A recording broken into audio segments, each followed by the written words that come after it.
Hello and welcome back to your crafty place. This is Beth.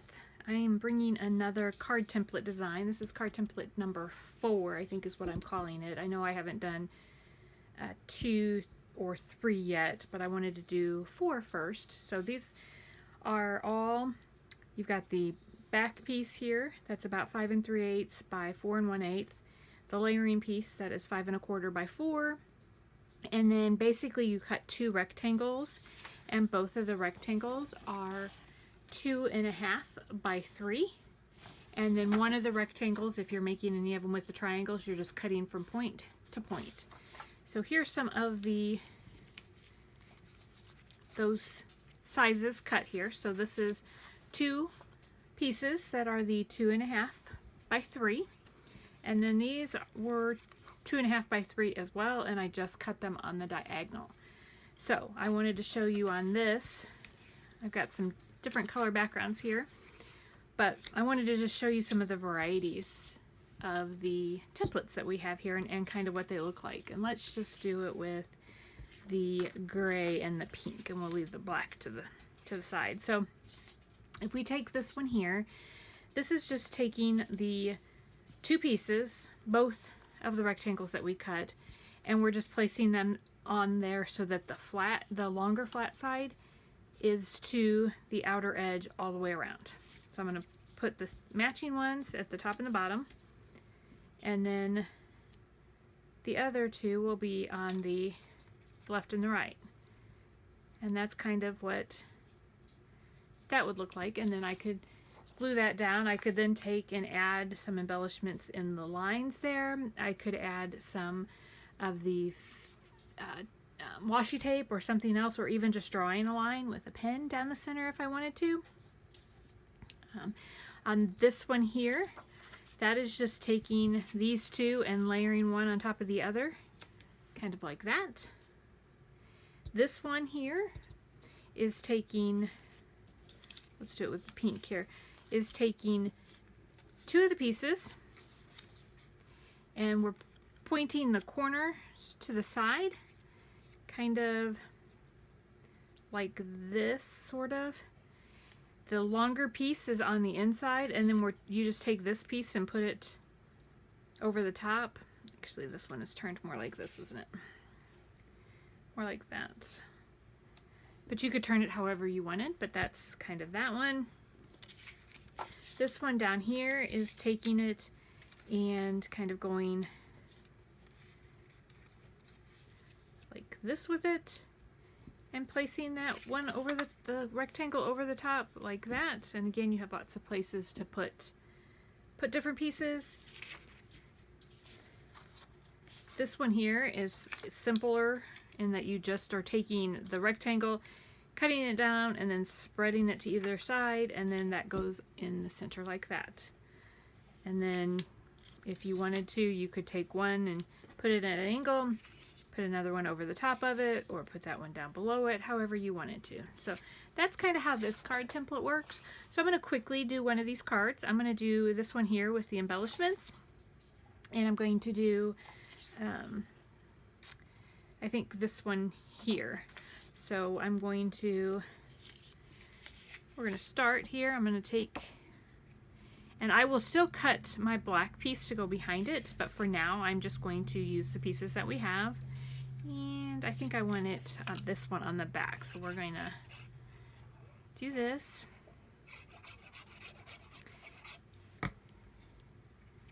And we're at about week 7 now, I think, of making beginner-friendly cards. So you probably know now whether or not you are enjoying it and whether or not you want to add to the things that you have. So maybe it's time to buy a scoreboard so that your card bases are more crisp on the inside. Let me see if I can, let me find one that, just so I can show you what I mean by crisp. I'll glue that one down there. So this one here, I don't know if you can see all the crinkles inside there. It's not very good because it's kind of, the light above is glaring. You can kind of see all the wrinkles in there. You can't really see it on the outside, but you can definitely see it on the inside. When you have a scoreboard and you score before you do it, you don't get all of those crinkles on either side. So I think the next thing, if I had to start over, would be to invest in a scoreboard. I would buy a scoreboard, a larger scoreboard. I have both. I have the 12 by 12 size, and then I also have the smaller size.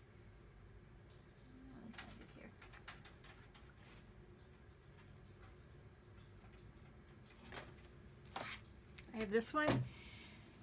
This one is fine. You can only go up to 5.5. So when you get later on down the road where you're wanting to do more of a fancy fold card, your scoreboard isn't big enough for that. So you would have to turn your paper or do something different to be able to score both sides. So having the larger one allows you to do that. So if you can only get one, I'd go with the larger one if you can afford it and if you have the room for the storage for it.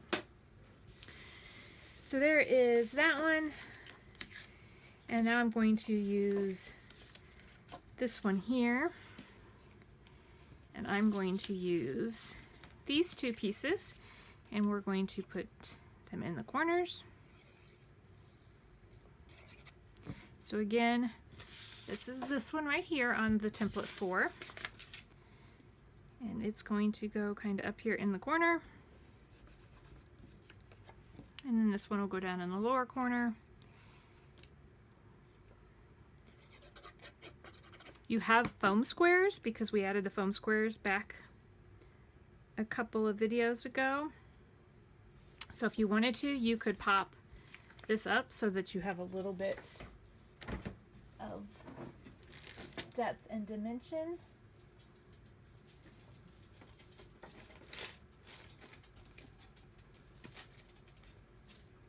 So I'm going to, hi sweet girl, I'm going to put these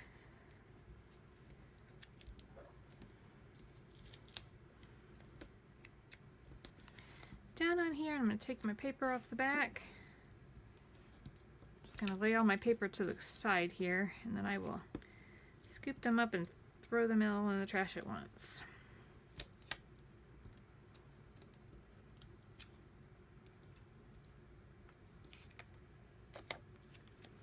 And there's really not a right or wrong on this one. This one does have it going straight up and down. You could turn it to the side if you wanted to. You could turn it this way if you'd prefer that. Really up to you. I dropped it, so I have a little bit of the glue there. So I'm going to try and get it so I have about the same on the top and the bottom. Points, if I'm going this way, I'm gonna make sure the points go to the corners. If you offset it like this, it doesn't really matter if you have them going to the corners, because nobody's really going to pay attention to whether or not it's perfect on both sides. So if you can't line things up perfectly, which I can't, but if you can't and it bothers you, then just put it a little cockeyed so that it looks like you meant to put it cockeyed. Okay, so there is that one, and that one is crooked. Very badly crooked. So pull that up and hope that I don't mess up underneath too bad. So I'm gonna try and get it. I think that's better. Maybe. We're gonna call that one good. I think I have a little more on this side than I do on the other side, but we'll be okay. All right, so now I just need to cut my layering back piece. I have enough for additional cards if I had more pink layering, or I could do this one, but then I wouldn't be able to do a black layering piece behind it. So we can go ahead and do this one. I'll do this one with the pink, and we'll do this one here. So we're going to take our flat edges, put them at the top.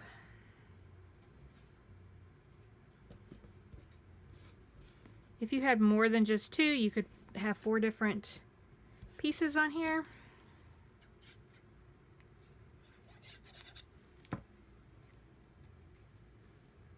Kind of let that one get a little away from me there, and I've got some glue on the side that I'll have to clean up. We'll go ahead and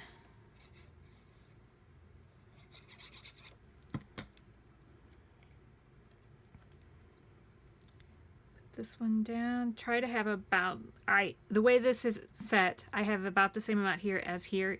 You don't have to, that's up to you, wherever you like it. And it may depend on the paper that you have. It may look better a different way depending on the paper. So just do a trial run before you put your glue down and see how you like it.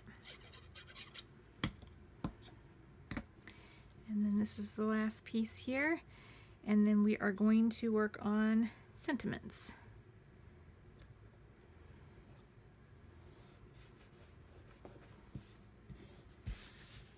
So I'm going to move these 3 pieces out of the way, and we still have enough to do another one if we wanted to do like this one here. I do not have any more card bases cut, but if I cut another card front here, not base, sorry, card front, then I'll glue this one down. Otherwise we'll just work on these 3, and we are going to, I'm going to cut the black piece and get some sentiments, and I will bring those all back in and we will get started on those. So I'm going to lay my card fronts out here. This is my thought process when I'm making cards. Sometimes it's pretty quick and I get them figured out and move on pretty quickly. Other times it takes me a lot of trial and error to get what I want done. So let's say that I want to put this one down here and I don't want to flag it. I think that looks decent there. If I wanted to put it right across the center, that would leave me spots on either side, or top and bottom. I could also turn this whole card and go this way with it, and now I have a landscape card. I could use the Thinking of You instead. It's a little bit bigger because it's a larger piece. This is the 1 1/4 and 1 1/2 is the black, but I could stick that on there like that. In this instance, you know, I turned this the other way because I felt like that was going up and down. We're going to be covering so much of it. If we do it that way, it probably wouldn't matter too much. But now that black piece goes all the way from left to right because that's a 4-inch black piece. So, or pink or whatever color you wanted it to be. But, you know, I could put it down here. I could put it up here. You don't have to put your sentiments on there straight if you don't want to. I prefer my sentiments straight, but you definitely don't have to. I think I'm going to do that one on there. And then let's see what we've got here.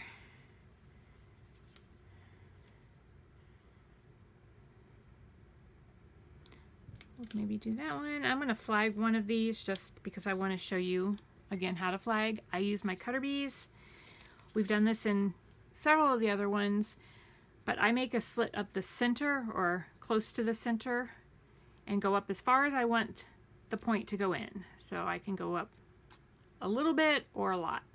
I then take my scissors, make sure this point lays on my scissors, and then my tip of my scissors, so this part of my scissors, is going to touch that point of where I just cut. To me, it is easier to do this with smaller scissors. The larger scissors are just, for me, a little too large to do this. But there is that. I would then take this, if you wanted to ink it up, like if you were going for a color theme and you weren't using black, say you were using yellow or blue or pink, and you wanted to put something along the edge of this to make it match a little bit better, you could do that. If you wanted to distress it, so you wanted to use like the vintage photo, or I think there's black soot if you wanted to do black soot. There's cookie dough that's Simon Hurley. You could do inking around the edges with any of those colors to kind of make it a little more vintage or distressed. I am then going to glue this one down on my black, making sure I have the same amount of space all the way around. The space on this side is going to be to the tips of those. And to me that's decent. I'm then going to take my scissors and cut up to the center so that I have about the same amount of space down here. And then cut over. And I don't have a perfect point, so I'm going to try that again here. And then I usually turn it over, and something like this I would try to come at it so that I could see it still from the front. So I'm gonna, I didn't cut up enough.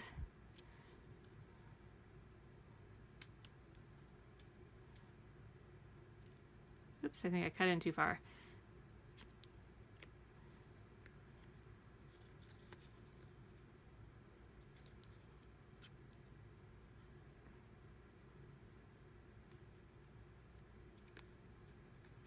If you do this, like you can see there that I made that very rough, you could come back in and make all of it rough. So you could take a pair of scissors and kind of go along the edge like this to rough it up a little bit. So now all of our edges are rough. If you have this is the Paper Studio paper, and so the paper trimmer makes it look like that a lot of times, but if you were having issues and you just couldn't get a perfect cut, just come back along with your scissors. Be careful because you don't want to cut yourself, or your knife, or whatever it is that you use. You could also use a fingernail file,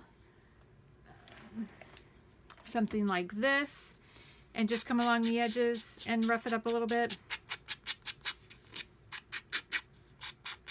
And then that will help you with any imperfections that you may have made in your cutting, because now it looks purposeful. It doesn't look like it was an accident. So it makes a huge mess on your desk, but it'll all come off.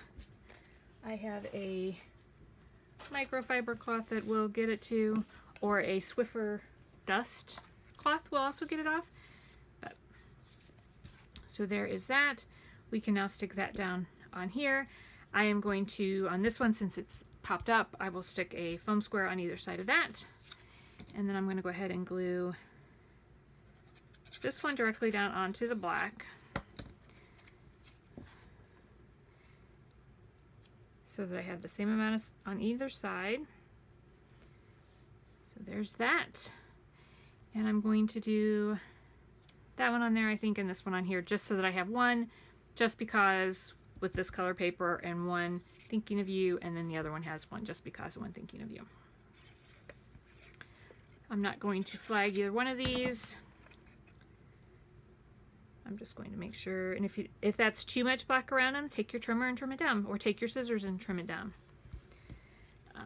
If you have some of the scissors that were popular that had sorry, I'm saying again, that has the edge on them, that's a decorative edge, you could use those. Those came in a set of at least 6 different ones, I think. And they have different edges or different cut patterns on them. You could use those if you wanted to, if you have those in your craft stash. There's those 3. This one I'm going to put directly on a card base, so you can see that it has more of a white space around it. It doesn't have the extra black piece. It's just white. So we're going to go ahead and glue this one directly onto a card base.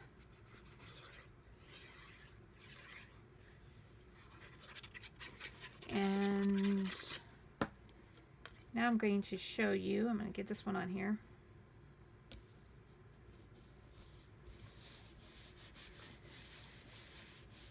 So that one is now on a card base. No other anything added to that one. So I said that at this point you may want to add a scoreboard. So I'm going to get the scoreboard out. It does come with a scoring tool, a bone folder. I don't like that bone folder as much as I do this one, but it works fine. Just be careful because it's pointy. It's very pointy right here. Just be careful when you're pushing that you don't push too hard. I prefer the book style, the side folding cards, so I will score my paper at 4 1/4 before I cut it. So I will take here at the 4 1/4 and score down on the 8 1/2 inch side. So this is the 8 1/2 inch side, and I'm scoring at 4 1/4. I do it a couple of times just to make sure I have a good crease, and then I will fold it over to make sure they both hit over here on the side, and then I will use that same bone folder to burnish it down so that it stays pretty flat. Hard to show you how flat it stays because you have to lift it up, but it stays pretty flat. So now I have my card base ready to go. And so on the 11-inch side, we're going to take our paper trimmer and just cut it at the 5.5-inch mark. And then we will have 2 card bases. And both of them are scored. So then we can put these guys right down on here.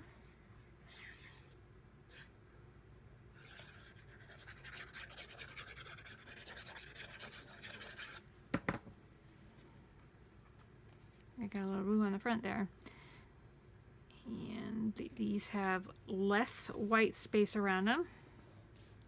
And as I said in a previous video, if you're not ready to make a card, then don't glue these onto the card base. Just have these ready to go. And then maybe you decide you want a pink card base, or you want a gray card base instead of a white card base. You can pull a different color card base out and do the card at that time. But I just want to show you on this. This is the one with the extra black layering piece around it. This one doesn't have the extra, so this piece here is the 5 1/4 by 4.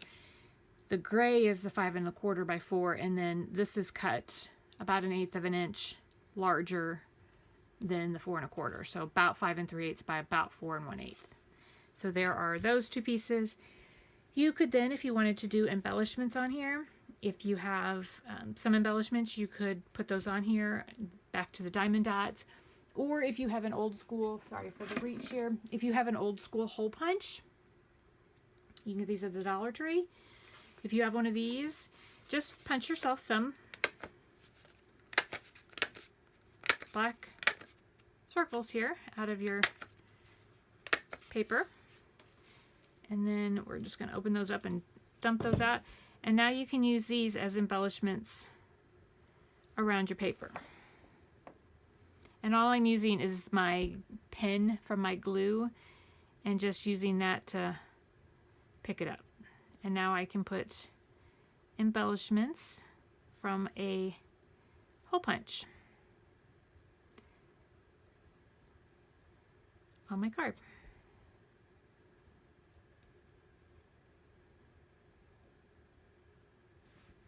So that's embellishments made just with the same paper that I used from the background. So hopefully you guys enjoyed. I would love to see cards that you make using the template number 4, which is using just 2 of those rectangle pieces. Everything else is just the layering pieces that we normally use. So hopefully you guys enjoyed, and I will talk to you again soon. Bye.